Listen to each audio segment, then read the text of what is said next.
முக்கால் கப்பு பாசிப்பருப்பை செவக்க வறுத்து நல்லா பவுட்ரு பண்ணி வச்சுக்கோங்க.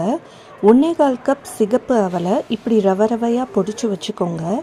இதில் 1/4 கப் தண்ணி சேர்த்து ஒரு 15 நிமிஷம் ஊற வச்சுக்கோங்க. 1/4 கப் அளவு தேங்காயை துருவி வச்சுக்கோங்க. 1/2 கப் வெல்லத்தை 1/4 கப் தண்ணி சேர்த்து காய்ச்சிக்கோங்க. ஒரு கடாயில் 1/2 கப் தண்ணி சேர்த்து அதில் பாசிப்பருப்பு பவுடரை சேர்த்து வேக வச்சுக்கலாம். ஏற்கனவே வறுத்ததுனால சீக்கிரமாக வெந்துடும். வெள்ளை தண்ணியில் அது வேகாது, அதனால் முன்னாடியே நம்ம வேக வச்சுக்கிறோம். அது மேலே அவலை உதுத்து போட்டு வெள்ளைப்பாகையும் ஊற்றி நல்லா கிண்டிக்கோங்க. தேங்காய் துருவலை சேர்த்துக்கலாம். 1 ஸ்பூன் மட்டும் நெய் சேர்த்துக்கோங்க. ஏலக்காய் பொடியை சேர்த்துக்கோங்க. இறக்கி வச்சதுக்கு அப்புறமா சூடு ஆறுனதும் மறுபடி 1 ஸ்பூன் நெய் சேர்த்து உருண்டை பிடிக்க ஆரம்பிக்கலாம்.